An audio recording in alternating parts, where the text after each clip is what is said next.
The Minnesota Wild make it 3 wins in a row as they beat the Vegas Golden Knights by a score of 5-3. And for the Wilds, congratulations. You beat a team ahead of you in the Western Conference, a rare occasion so far this season, but a lot to take away from this game. Matt Boldy had a huge performance in this one. Marco Rossi back on the score sheet. Let's break down a big win for the Minnesota Wild on tonight's Locked On Wild postcast. Let's fire it up.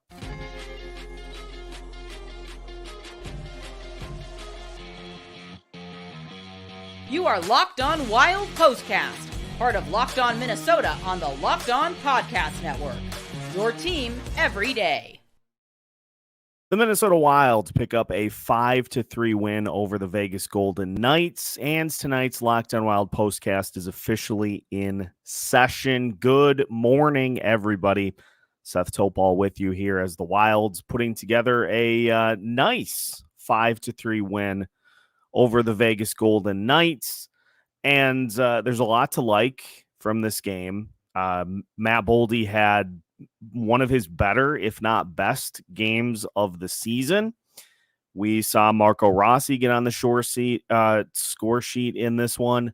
There was a lot to like about what the Wilds were able to do. And as we have been asking for quite a long time, the Wilds pick up a win against a team in front of them in the Western Conference standings. So for those that are still in team postseason, that was something that we have been clamoring for a long time. It's still a very tall road to hoe, but I want to talk a lot about what we saw from Matt Boldy in this game tonight, because, Wes Walls talked about it a lot in the broadcast here tonight, that he thought we have seen a little bit of a turn the corner game for Matt Boldy in being able to be one of the key contributors for this team, as opposed to somebody trying to set plays up every time he's got the puck. And for Boldy tonight, statistically, just really no way to dissect this other than just a really strong game. He had a goal, 2 assists, 7 shots on net. I believe he had 16 shot attempts in this game. Played 18 minutes and 3 seconds. But again, just looked like a shoot-first guy every time he had the puck. And this is something that we have been asking for a long time, is to just, you're not going to be able to be a goal scorer every night.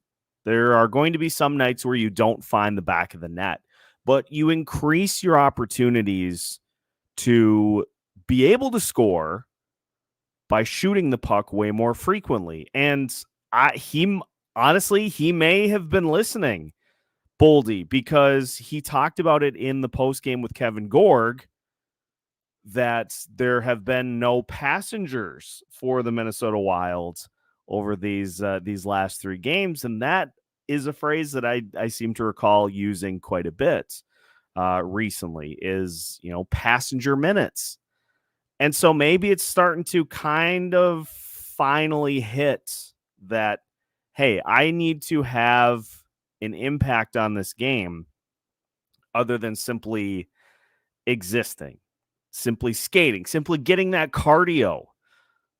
I think a large part of it is just the uniting of Matt Boldy and Kirill Kaprizov on that top line.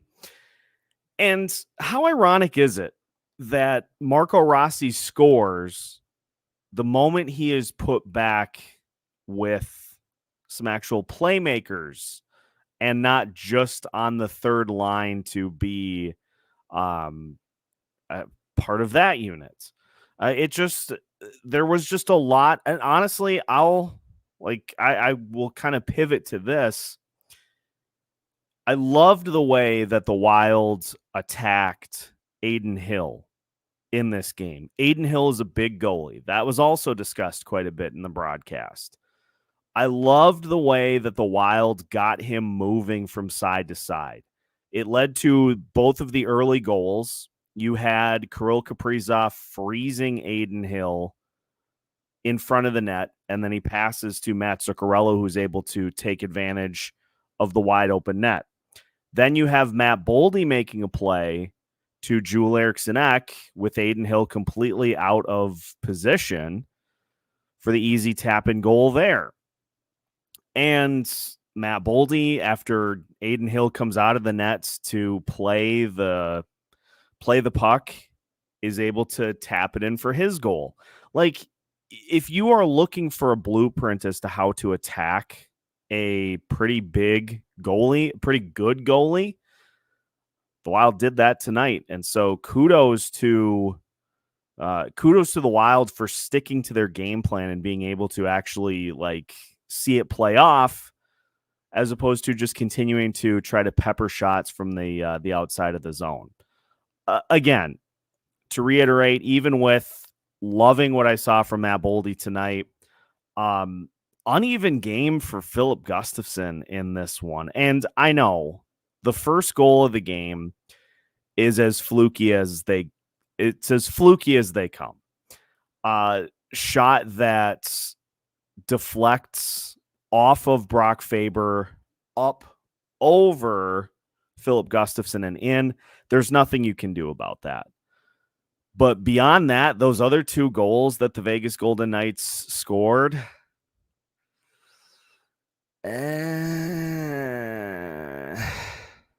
not great. And so he clamped down at the end, obviously. Like, he was much better in the final several minutes in the third period, but those goals that those second and third goals that Vegas scored, you'd love to have those back. Also, we better give a shout out to Brock Faber, who now is tied with Connor Bedard in the rookie scoring points metric. He has as many points as Connor Bedard. And from the sounds of it, Connor Bedard is still going to be wearing the non-contact jersey, probably for at least the rest of this week. And then maybe, just maybe, he'll be getting back into game action shortly thereafter. So as long as Brock Faber continues to do what he has been doing, he could build himself a little bit of a cushion in terms of rookie scoring before Connor Bedard comes back. But again, Faber, just your standard Brock Faber game. 2 assists, 26 minutes of ice time.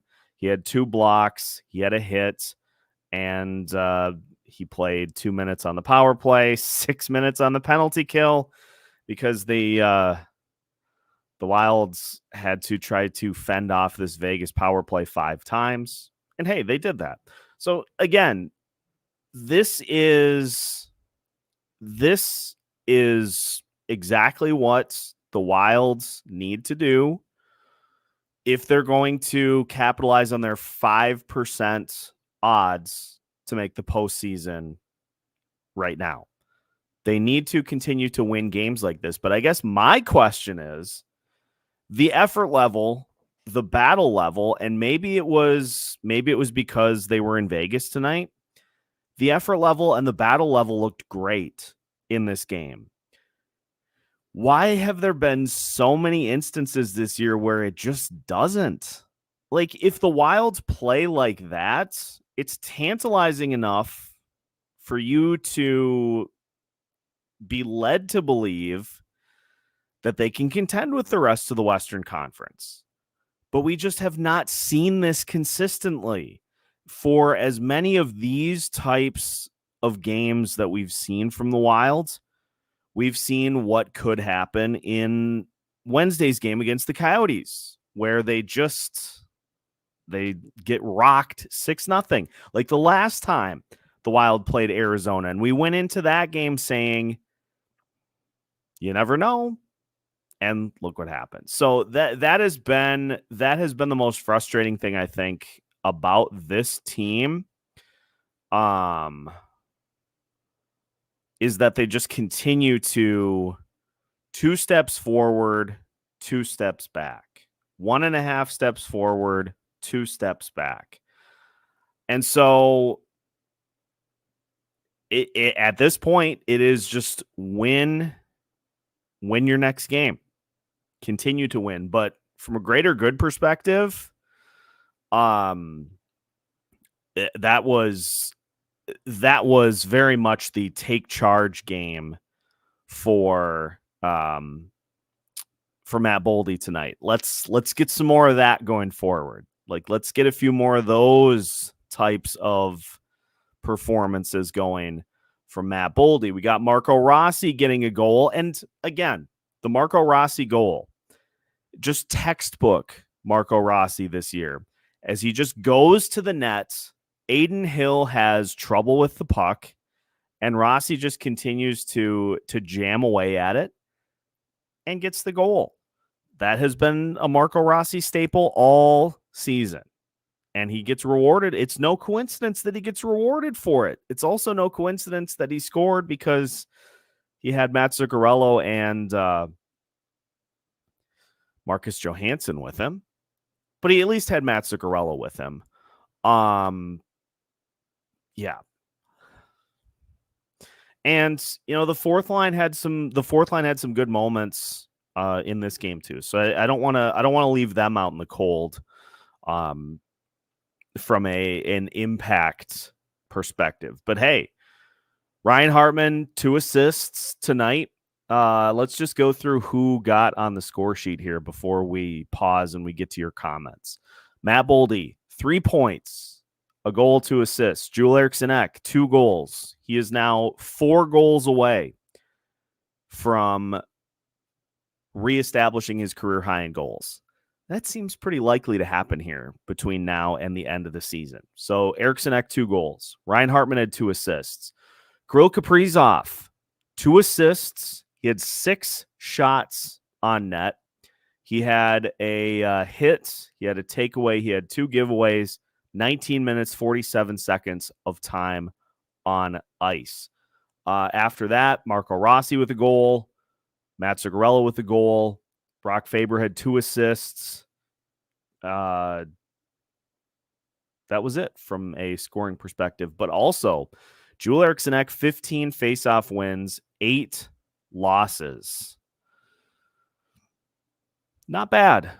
Not bad at all for a Vegas team that is pretty darn good in the faceoff circle. That was especially in the penalty kill. That was mentioned as well. That the Wild did a great job of winning faceoffs on the kill. So again, a lot of good here in this one tonight, but do it consistently. Like, if you go and you get beat by Arizona, you just continue to bait the hook, and every time there's a bite, you pull it back too quick. Just continue to tantalize without actually furthering it. But enough from me. Let's get to your comments on this one tonight. It's late. We're still hanging out. Minnesota Wild pick up a 5-3 win over the Vegas Golden Knights. We will get to your comments as we continue tonight's Locked On Wild postcast after this.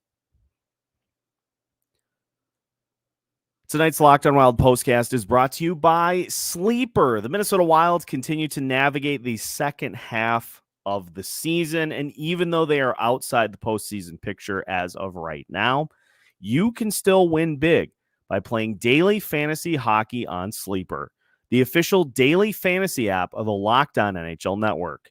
Sleeper is our number 1 choice for daily fantasy sports, and especially daily fantasy hockey, because with Sleeper, you can win 100 times your cash in daily fantasy hockey contests.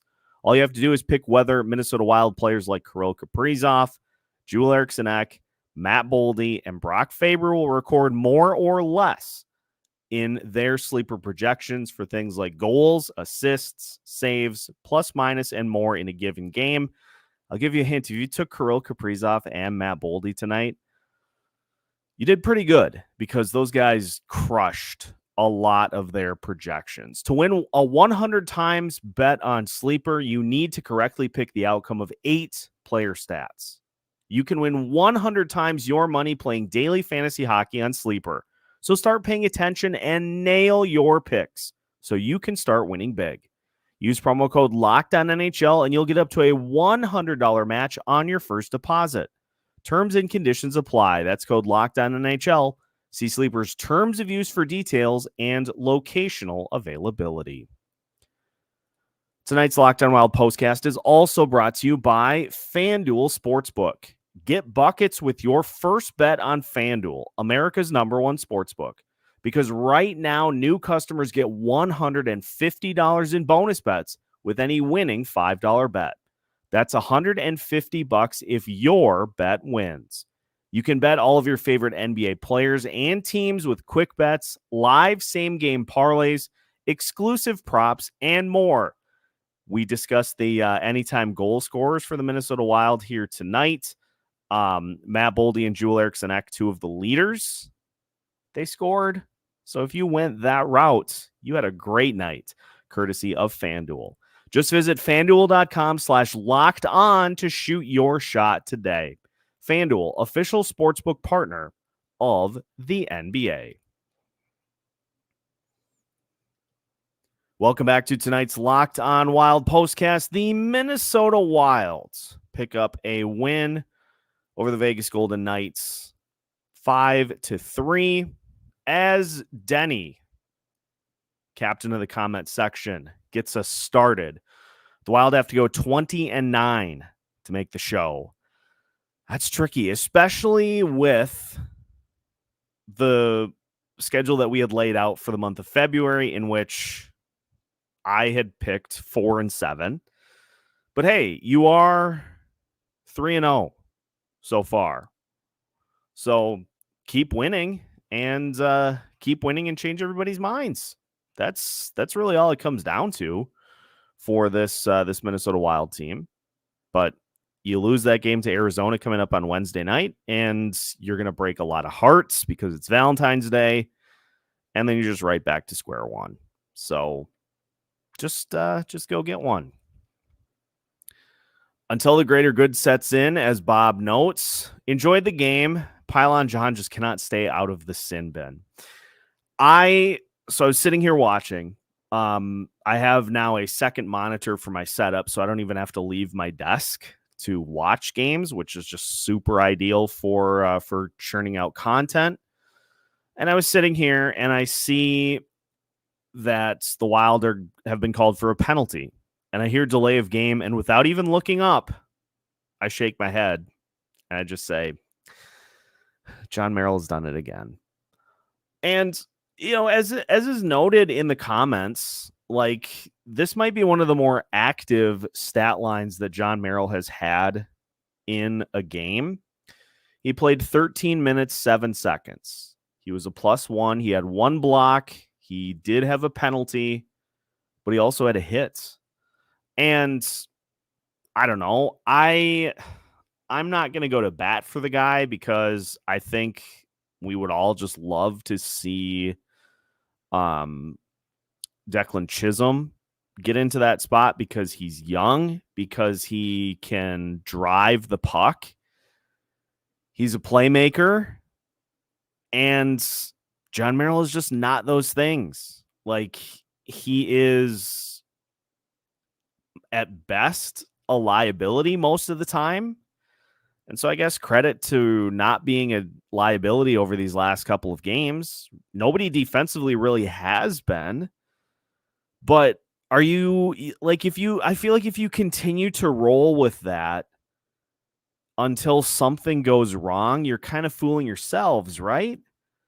We all know what a guy like John Merrill is capable of, or Alex Goligoski. We know what they're capable of on the bad end.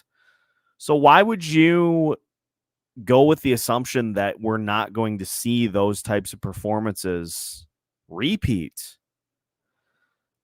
It's if you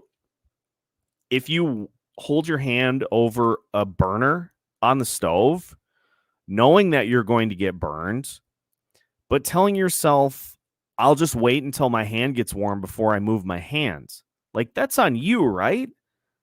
It's an outcome that just doesn't make sense to just say, well, they're playing good now, so let's just kind of wait and see how it goes. Like, you always know that other shoe is going to drop.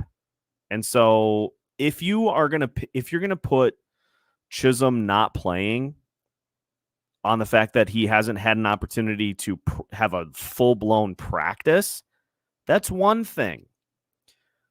But to throw the merit argument in is where I kind of get annoyed, because we are 52 games into the season, 53 games into the season. You know what each player's capable of at this point. Like, you're not learning anything new except for the players that you have that you really haven't had a chance to see yet. So I don't know. I like give that spot. Give that spot to Declan Chisholm. That's all I'm saying. That's all I'm campaigning for at this point. Mike joining us tonight. Boldy looked fired up. That's what we want every night. Just show up and great things will happen. And on the Boldy front too, like, it just seems like Boldy is way more impactful when he is firing the puck on the net and is driving towards the net and is impacting play there. Like, Boldy's capable of having impact on the other side of the puck defensively, but that's not what he's paid for. He's not paid like a Marcus Foligno. He's paid to score goals.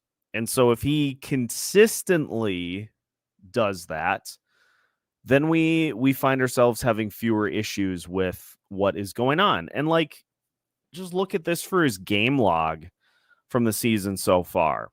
So obviously he had the yuck start. Had one goal in the first 19 games of the season with Dean Evison.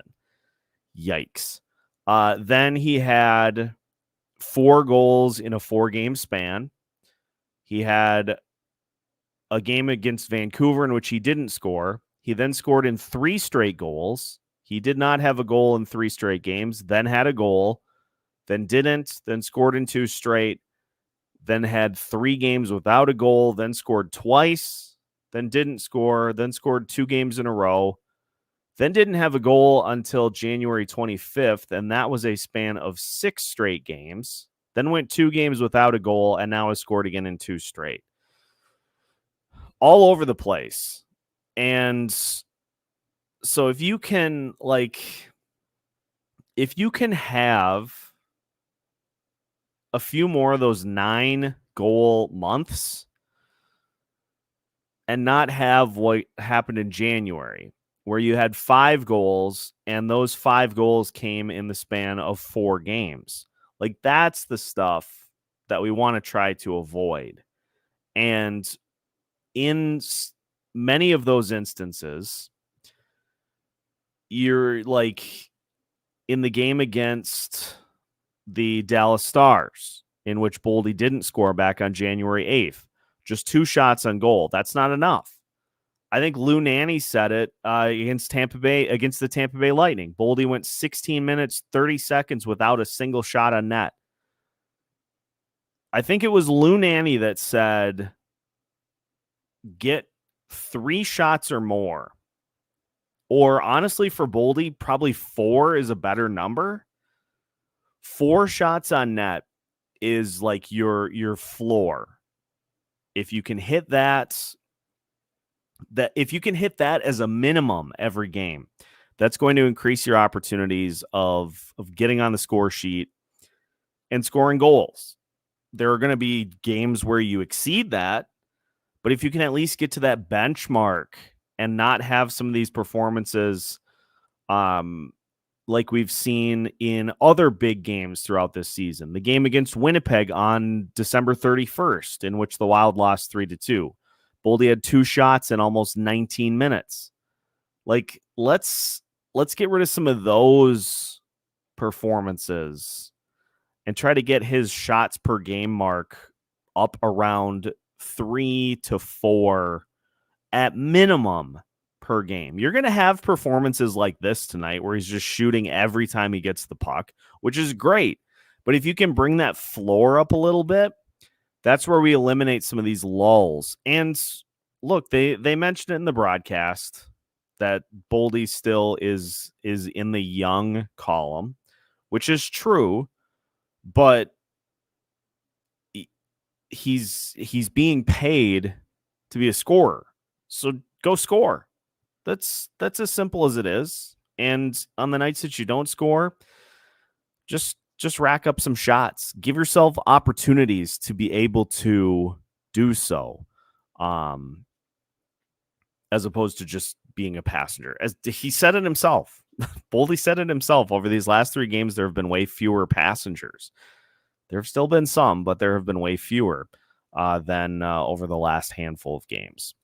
As Mike notes, Rossi looked great too, tracking the rebound like he did. Glad he was able to pot that. And that's the default setting in Rossi's brain, is that if a shot is sent on net and the goalie doesn't immediately cover it up, he's making a beeline to the nets. And he was able to win a battle with Adin Hill for that puck and get it past him and score his 14th goal of the season, which by my math trails Mr. Connor Bedard by 1 in the rookie goal category.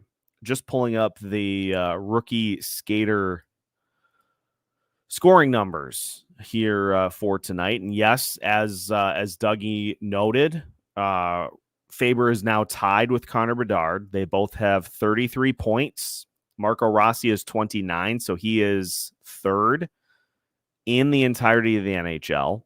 From a goals perspective, Rossi is 2nd with 14. He is 2 clear of Adam Fantilli and Connor Zary and Dmitry Voronikov of Columbus. So he's 2 clear of those guys. He is 4 points back of Connor Bedard, but Brock Faber has vaulted into a tie for the lead. From the points perspective, and Bedard is a -22, Faber is a +5. Faber's playing just a tick under 25 minutes per night out there on the ice. So Bedard has 8 power play points. Faber has 10. There just are a lot of categories in which, even though we have been told that Bedard is the chosen one, he's the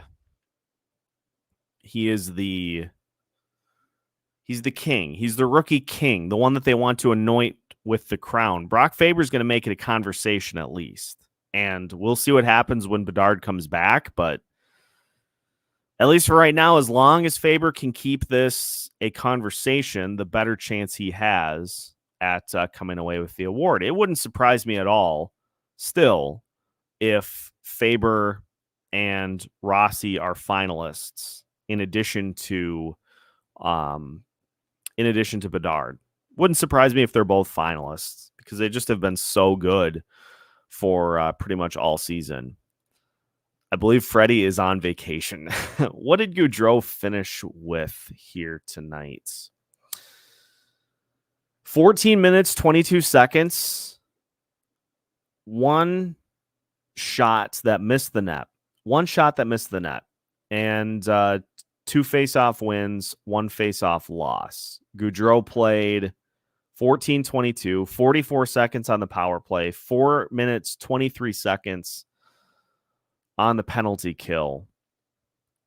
And if you would like me to go further into this, let's just count. And yes, Gaudreau certainly offers more on the defensive side of the ice. But in Freddie Gaudreau's last 1, 2, 3, 4, 5, 6, 7, 8, 9, 10, 11, 12, 13, 14. In his last 14, 15 counting tonight, in his last 15 games, he has not eclipsed 2 shots on goal. The last time Freddie Gaudreau had more than 2 shots on net was against Winnipeg on December 31st. That was a game in which Gaudreau scored, and he also had an assist and registered 3 shots on net. Since then, he has had 1, 2, 3, 4 games of 2 shots on net. 1, 2, 3, 4, 5, 6, 7, 8. 8 games of 1 shot on goal. And he has had 0 shots on goal 1, 2, 3 times in that span. I would just like, and I know that third line is penciled in as the physical line, the defensive line, the grinder line, but Ryan Hartman played on that line and he had 3 shots, so he's still at least shooting the puck. Unless Gaudreau is still hurt, and that is impacting his ability to shoot the puck, I don't see a reason for this type of performance continuing to stack up.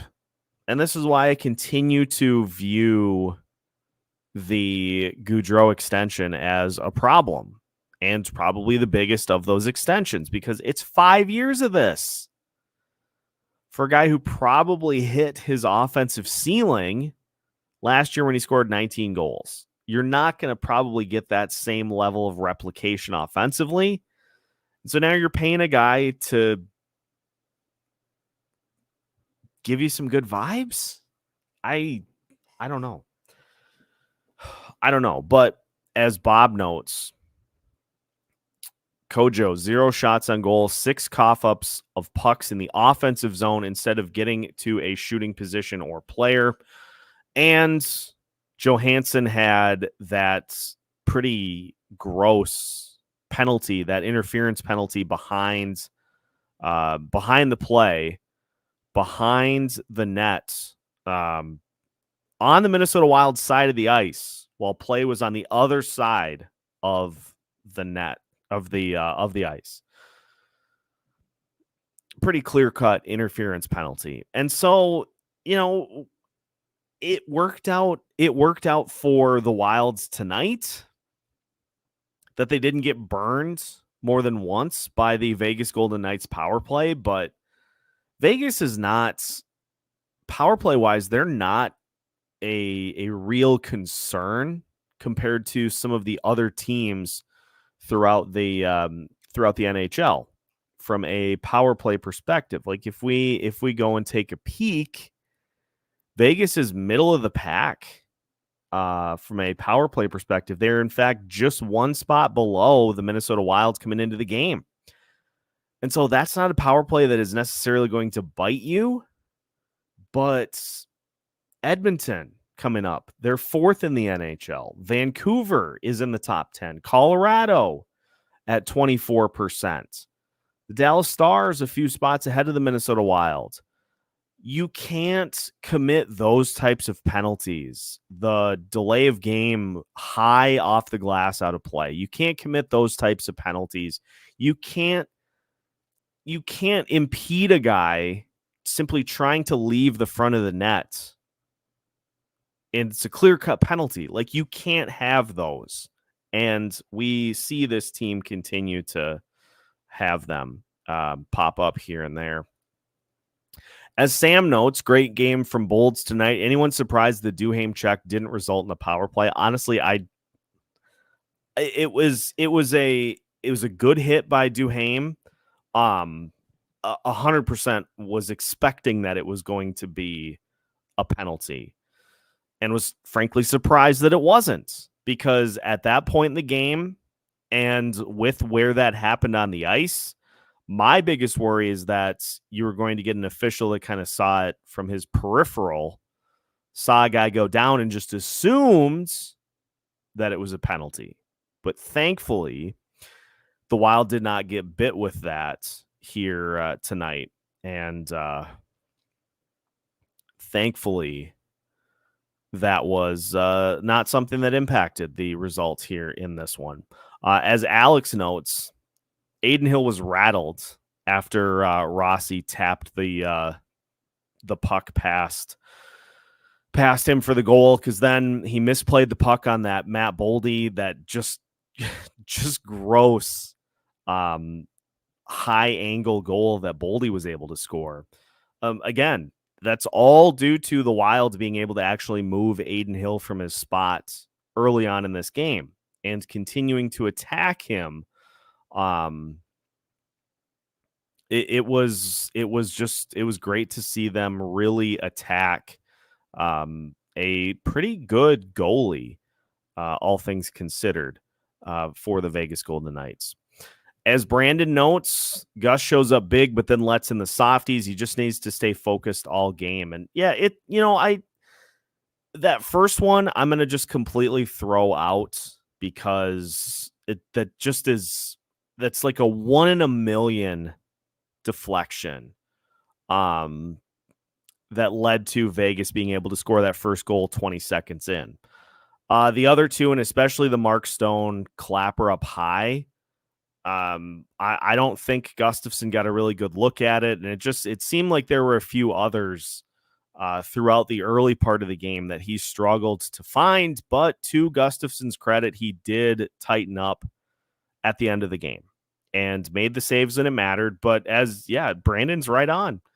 Like, that was one of the big staples of last year's team, is that the goaltending was able to limit those kind of ick goals to 0 to 1 per game. Now, this year, we're getting somewhere between 1 and 2 of those types of goals, and the team just has not been able to, for the most part, offset that by scoring additional goals to win games. If you're giving up 2 that you would consider soft, this team has not been able to get the equalizer. The separator goal, which was another thing that we haven't seen a ton of this year, that we saw at the end of this game. The Wilds go from 4-3 to 5-3. They were able to 3-2 to 4-2. They were able to get the Matt Boldy separator goal to make it a 2-goal lead. That's not something we've seen from this team really recently at all. So that was another good sign here in this game. So that was just another impressive part. Again, this was an impressive win. And I know Vegas was without Jack Eichel. A couple of other pieces that were missing, but it's still... It's a mostly healthy Vegas team. And we've seen it so many times this year where games like that, you give up that goal to make it 4-3, and then you see the game tying goal later. And then you lose in overtime. We've seen that quite a bit. And so it was nice to see one of these types of games and so many of the big dogs stepping up to lead the way. Was a nice one for this game. Anyone heard anything about the rumors of Eriksson Ek off to Vancouver?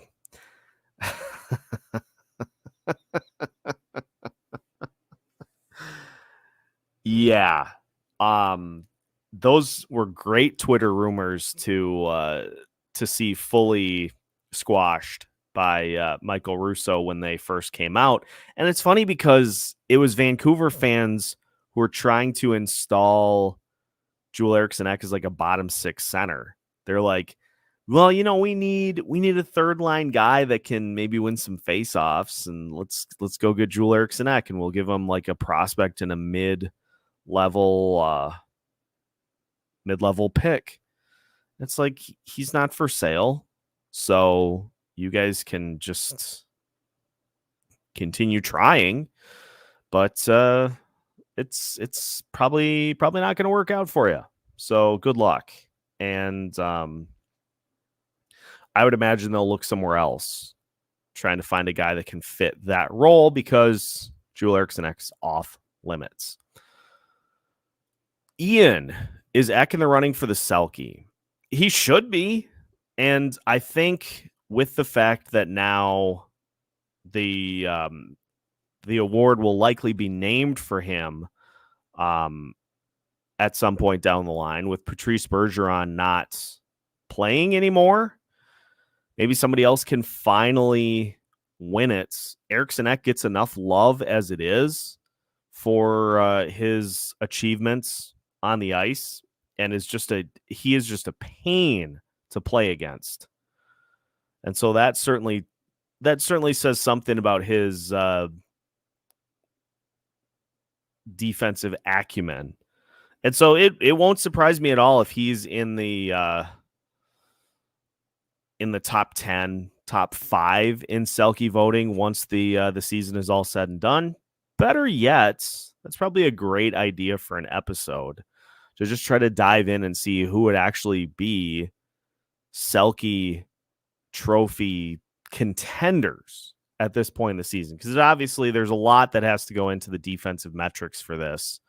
So we'll mark that down, and I'll try to see if I can't get a better handle as to who else is going to be in the running, because you'd think Eriksson Ek should be. So yeah. Just looking at some of the other comments here in regards to the magic number of 20 and 9. A lot of people agreeing the Wild could play like that, because we've seen them at points this year be able to step up and beat teams in front of them, but we have not seen it consistently enough. And I don't think 20 and 9 is I don't think 20 and 9 is possible. So that is likely what it's going to take, because at this point in the season, the Wilds, what do they have for points? I should have had this ready. The Wilds currently are sitting with 53 points. And so 20 wins plus maybe a couple of those 9 losses being overtime losses, that gets you to 95 points, which is, it seems like, the magic number. And I think it's even with an incredibly easy schedule on paper, we've talked about this at points throughout the season too, is it's like, it's not an easy schedule if you don't beat the teams that are on it. So we'll see about 20 and 9. I don't think it's going to happen, but we'll find out. Alex asking the $1 million question: will Beckman, or Chisholm ever play? And okay, so we gave Jake Lucchini a little bit of leeway because he scored, but let's check in and see how things are looking for Lucchini. He played 8 minutes 13 seconds, had 1 block and 1 hit. Vinny Lettieri played 7 minutes 59 seconds and had 4 hits. Brandon Duhaime played 12 minutes 55 seconds as part of the third line. He was a +1. He did have a penalty, but also had 4 hits, and he played almost 5 minutes on the PK. Connor Dewar played 9 minutes 35 seconds and had 1 hit and 1 giveaway. So combined for the guys in the third and the fourth line, Dewar had 0 shots, Duhaime had 0 shots, Gaudreau had 0 shots, Lucchini had 0 shots, Lettieri had 0 shots. But yeah, continue to tell me that Adam Beckman needs to earn it. He needs to really get an idea for what it takes at the NHL level. Like, as Dougie says, it's not rewarding merit. We're rewarding mediocrity. And we hear too about like, well, you know, those line combinations they played pretty well, but again, Freddie Gaudreau had as many shots. Correction. Marcus Johansson had as many shots as Connor Dewar, Brandon Duhaime, Freddie Gaudreau, Vinny Lettieri, Jake Lucchini combined. Like, yes, by all means, if this means that your top level guys are taking the brunt of the shots, that's great, but you can't just rely on those lines. You've got to be able to mix in other scoring from your third and fourth line periodically. You can't just say, well, first or second line or bust. And I don't know, it feels like rocket science. Your opportunities to score go way, way up when you actually shoot the puck. But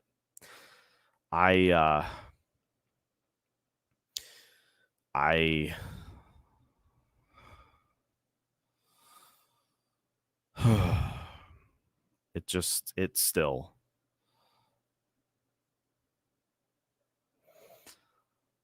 All right, we've got some merch questions here in the chat. Is there a Seth t-shirt? Not at this point, but merch maybe in the off season. I've got to do a lot of digging into that to be able to even get something close. And we did have the custom Trade Capri's shirt that was floating around on Twitter. So the Trade Capri's bit has officially ascended to merch status, that it's actually on a shirt. But I'll see what I can get figured out about merch, because that would be fun to be able to do it. It's just there's a lot that has to go into that as well.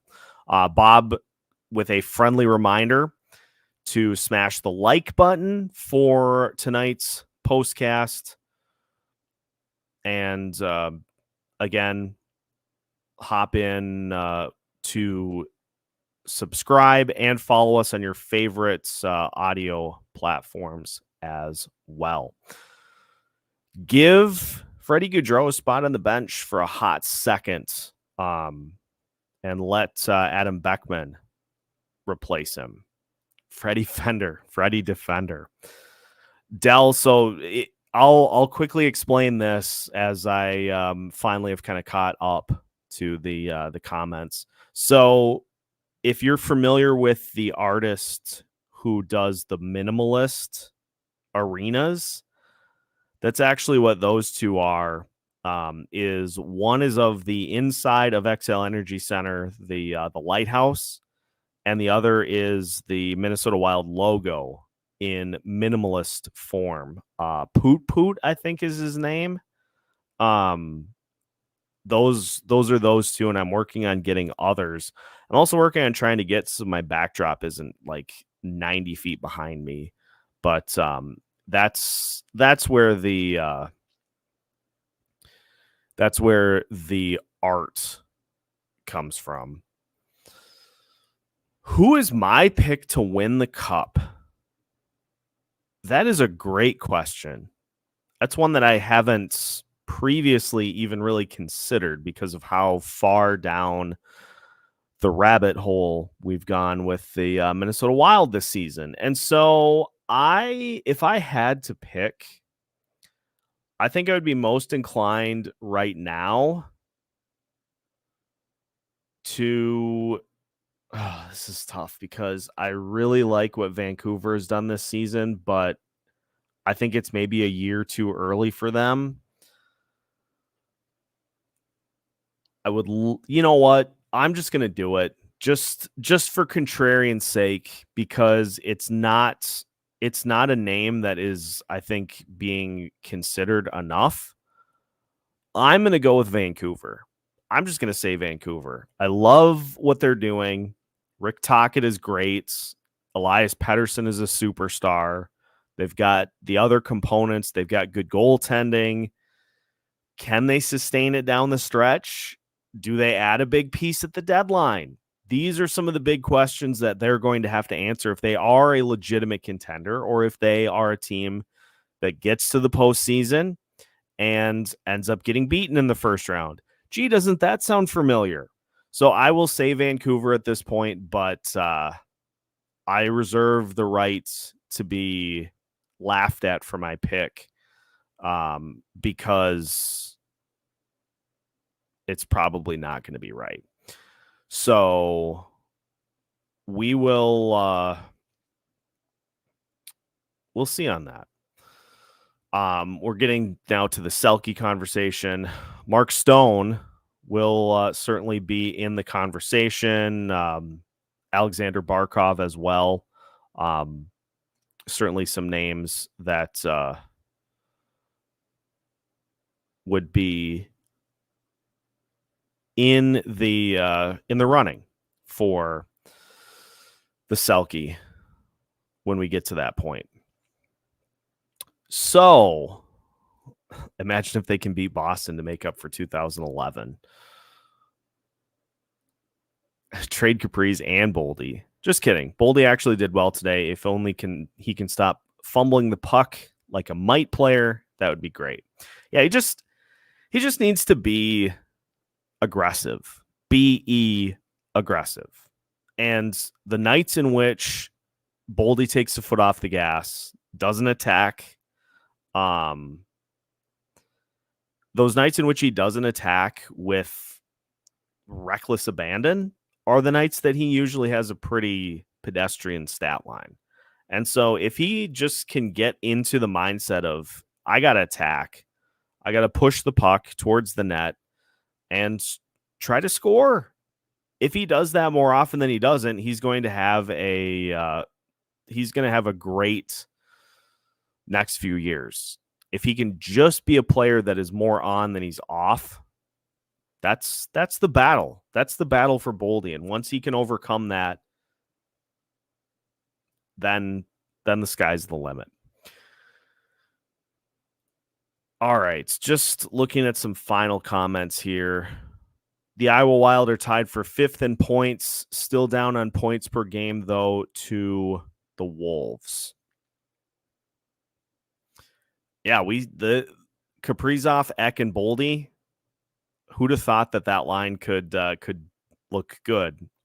They looked great, and so let's see them continue it against the Arizona Coyotes coming up on Wednesday. And speaking of Wednesday, and I'll announce this on the next couple of episodes as well, we are going to do a little Locked On Wild live before the game Wednesday night. We'll do an episode starting probably around 7, and we'll just do a little live stream before the game gets started. So you can tune in for that. We'll have questions, and we'll just have some fun before the Wild take on the Arizona Coyotes in a game that is definitely not going to be a letdown, because we're fully in. We're fully on. The Stanley Cup parade is back on after beating Vegas. There definitely is no chance that Wednesday's game ends up being a laugher or a letdown. So we'll go live before the game. We'll take you right up to puck drop. And then, of course, we'll have you covered throughout the rest of the game as well. But having said that, it is 1:15. And so I think I'm going to call it here for tonight. Appreciate everybody hopping in yet again here for tonight's Locked On Wild postcast as the Minnesota Wild pick up a fun 5-3 win. We had fun again for once. But again, it doesn't change the fact that it's still very, very tall odds for this team to get into the postseason. So we'll keep you covered. We're going to take a look at a few things here throughout the rest of this week. So make sure to tune in. Make sure to hit the like button on your way out of town. Make sure to hit the subscribe button as well if you have not already, so you don't miss out on any future content from Locked On Wild. We've got new episodes for you every Monday through Friday as part of the Locked On Podcast Network.